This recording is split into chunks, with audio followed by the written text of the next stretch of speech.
খাবারের মধ্যে নানা ধরনের ওষুধ প্রয়োগ করে আজকে তার শরীরে নানা অসুস্থতায় তিনি ভোগাচ্ছেন। নদী দিয়ে দিতে পারেন, উনি ভূমি দিয়ে দিতে পারেন এবং দিচ্ছে। এই যে চুক্তি এবার গিয়ে করলেন, এই চুক্তি এটা তো সার্বভৌমত্ব বিক্রি করে দেওয়ার চুক্তি।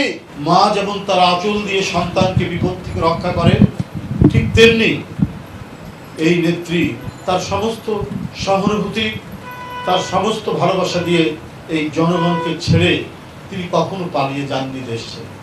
এই জনগণের সাথেই থাকতে চেয়েছেন এবং আজকে এত জুলুম, এত নিপীড়ন, এত নির্যাতন, যে নেত্রীকে দেখলাম পায়ে হেঁটে কারাগারের ভিতরে ঢুকলেন, সেই নেত্রী আসলেন হুইল চেয়ারে।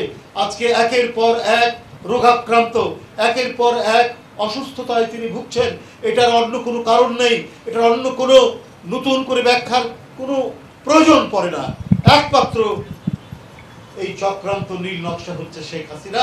উনাকে তিলে তিলে বিশ্বাস করার জন্য কারাগারে নিয়ে যাওয়া হয়েছে এবং খাবারের মধ্যে নানা ধরনের ওষুধ প্রয়োগ করে আজকে তার শরীরে নানা অসুস্থতায় তিনি ভোগাচ্ছেন। এটা প্রমাণিত হয় যে উনার অসুস্থতার গুরুত্ব যখন বলা হয় বিএনপির পক্ষ থেকে, তার চিকিৎসকরা, দেশনেত্রীর চিকিৎসকরা যখন বলেন, মানে 5 সেকেন্ডও দেরি হয় না, আইন মন্ত্রী চট করে বলেন না, বিদেশে যাওয়ার কোনো সুযোগ নেই। তাহলে আপনার নেত্রীর কি কোনো সুযোগ হয়েছিল? কোন আইনে সেটা সম্ভব হয়েছিল?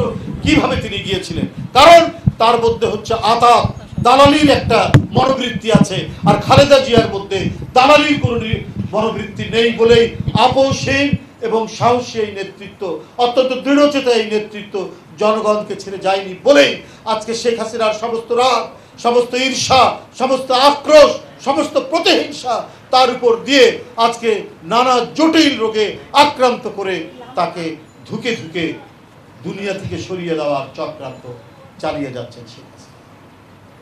আর সেটার কারণেই আমাদের প্রিয় নেত্রী, উনি তো 2017 সালে লন্ডনে গিয়েছিলেন চিকিৎসাতে, ওনার চোখে অস্ত্রোপচার হয়েছে।